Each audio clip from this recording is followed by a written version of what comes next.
Sinking driveway, settling patio, collapsing stoop, uneven pool deck. It's a fact. Concrete problems don't get better with time, but they do get better when you call APS. This is the afternoon edition of the Daily Weather Briefing video. This is for Thursday, September the 22nd. I'm James Spann. This will be the last day with mid-90s for a while, the last day with 90s period for a while. Got cooler air coming in here tonight. Of course, the tropics are of great interest. There's a very real chance we will have a hurricane in the southern Gulf early next week, starting to get a little better clarity on potential ideas for the future of the system. But let's start with the upper air look as we typically do, and that upper high is beginning to be pinched off to the west, and there's a trough north of the state. And we're very thankful for that trough because that's going to push a surface boundary through here tonight, mostly in dry fashion. We'll check the radar composite, and if you look really carefully, you'll see a couple of really small showers over parts of Clay and Randolph counties in East Alabama. So there might be a raindrop or two in a few spots, most locations with no rain at all, despite that front coming through this evening. And you can see the difference. North of the front, Cullman is at 88. South of the front, we've got 95 for Tuscaloosa and Gadsden, Birmingham at 94. And if you work your way to the north, we've got Memphis at 84. Yesterday at this time, they were at 100.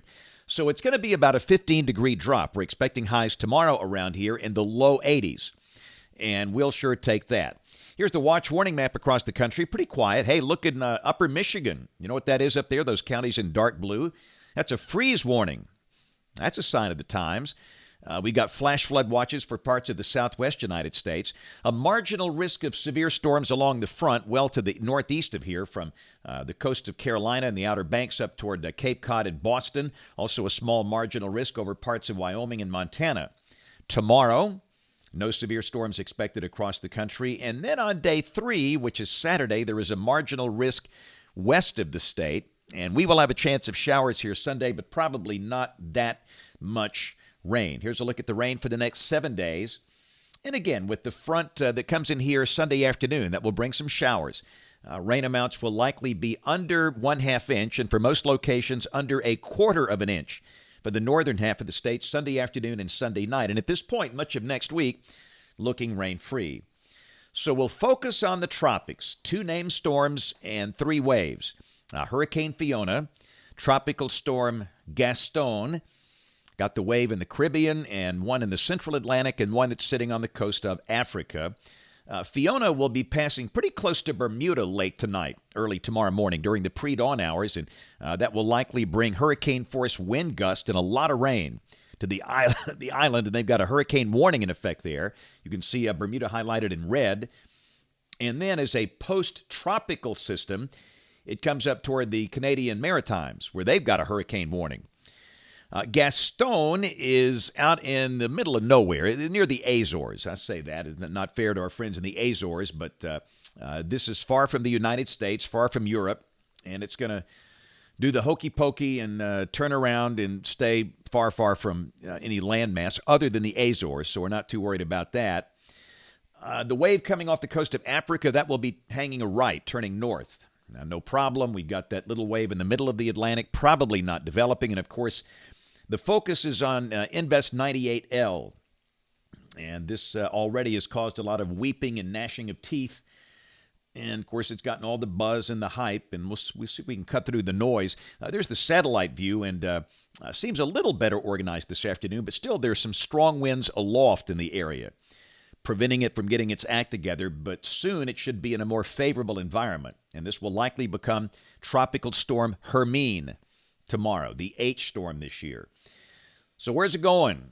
Let's check the ATCF set. And you can see a few members want to recurve this thing actually east of Florida. That would be nice for our friends in Florida, but consensus here, the mean would suggest it comes up in the southern Gulf early next week. Now, the GFS, this is the ensemble output. You don't want to look at deterministic stuff. That's not very helpful. Look at the ensemble members, and there's clearly a shift to the east, more in line with the European, and I think that's the right idea here.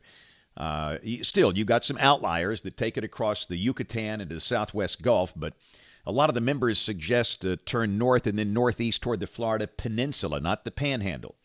So let's look at the European. It's performed well with recent tropical seasons. And again, you get the idea that this might come across perhaps the western tip of Cuba, then curving north and then northeast across the Florida Peninsula. This is a look at the specific 3-day probabilities. This is for the middle and end of next week, September 28th through September 30th.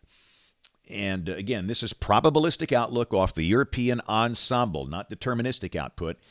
And you can clearly see the highest impact probability here is currently located over the Florida Peninsula. Jacksonville, Orlando, Tampa Bay, south, down toward Lake Okeechobee and Miami.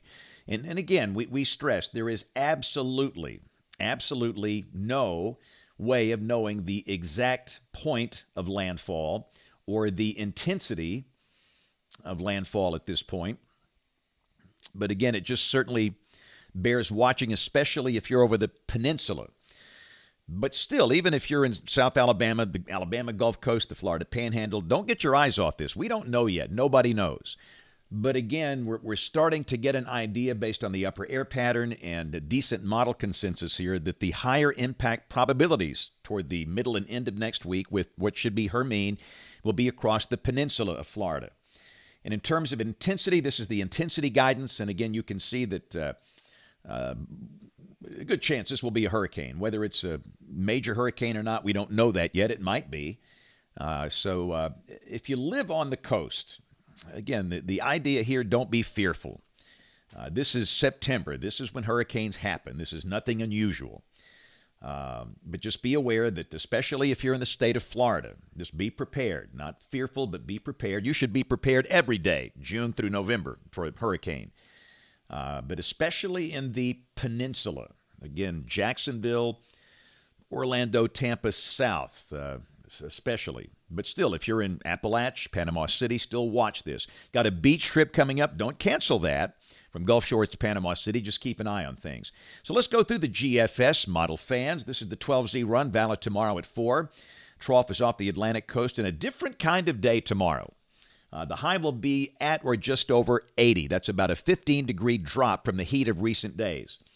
And we might see some folks starting the day in the 50s. It'll have that fall feel to the air. It's going to be a great night for the high school football games tomorrow night. And then Saturday looks good for college football. Again, Saturday morning, many spots are going to be in the 50s. We can celebrate that. The high Saturday afternoon, mid-80s, a little warm, but again, nothing like the recent heat we've had here. And then we'll go to Sunday, and we've got this front that's going to be dropping in. And again, that's going to set the stage for the chance of showers. Sunday afternoon, Sunday night. Don't think we're going to have a lot of rain. Moisture is going to be limited, but some of you could get wet. Again, Sunday afternoon, Sunday night. Say noon to midnight. And then a reinforcing surge of cool air drops in for next week. Really nice next week. Highs upper 70s and low 80s. Lows in the 50s just about every morning. And at this point, the bulk of the week is looking dry. And, of course, we're watching the Gulf. And, again, this is GFS deterministic output. And the GFS, quite frankly, is an outlier here, an outlier to the west. And I would not trust it. But, again, if you look really carefully, over here, you can see that Fiona would be south of Pensacola. It's probably going to be farther to the east. In fact, the European really hooks it across the southern tip of Florida. But again, we just don't know that yet. But I want to stress these maps, these deterministic maps, are not that useful. You want to look at the ensemble, the range of possibilities here. We'll go out 10 days. Hermine is gone, lifting away from us. And again, Alabama sure looks like we're going to be on the dry side. There's a very real chance we won't see a drop of rain from this, based on the way it looks now. But remember, this is a week out, but we're getting within that 7-day window to get some decent ideas. And again, if you're just joining us one more time, the higher probabilities for impact. At the moment, this could easily change across the Florida Peninsula, not the Panhandle, but the Peninsula. And that's the area we'll be watching, and we'll be watching carefully for trends. This is rain for Birmingham off the GFS ensemble between now and the 7th of October. The mean is under 1 inch. Really, it still looks pretty dry. And remember, September and October can be very, very dry months here, unless a tropical system gets involved. And look what's gone on the National Blend of Models. What's missing? 90s. They're off the board. NBM has 87 for Birmingham. I think might be closer to 85, whatever, no 90s. And then next week, upper 70s many days and lows in the 50s. It will feel just like fall. And the latest 8 to 14-day guidance in the house, this is for September 29th through October the 5th. Temperatures may be a little above average if this verifies. So what do? We roll some Pepsi Kid Cam. Wow, I was at Gordo Elementary School today. Look at that crowd. I mean, woo boy, that was awesome. Very energizing. We had kindergarten through 6th grade in the gym today. And look at this cake. That is a masterpiece. Have we had some amazing cakes this week or what? Goodness gracious. But the kids look good. Great listeners today. They were so attentive. I couldn't sit still in those assemblies when I was that age, but they were just so well behaved. So again, to all of the teachers and the students at Gordo Elementary, that was a ton of fun earlier today, and thanks a lot for a really, really great visit.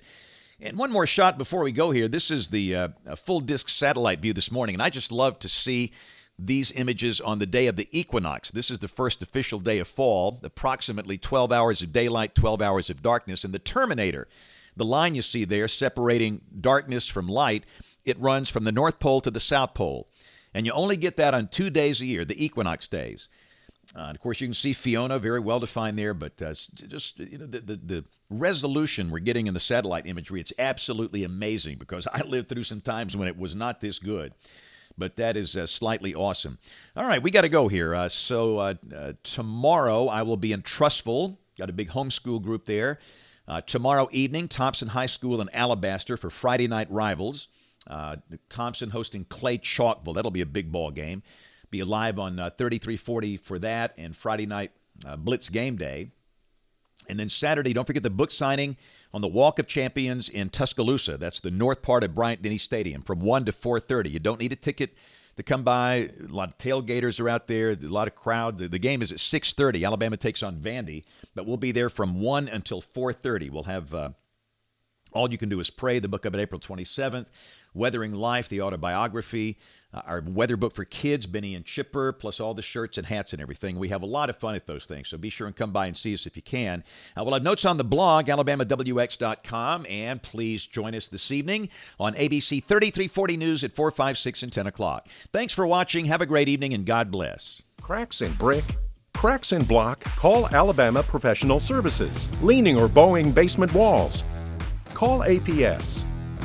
Sticking windows or doors? Call APS. Settling or sinking foundation? That's right. Call APS. It's a fact. Foundation problems don't get better with time, but they do get better when you call APS. Call Alabama Professional Services today.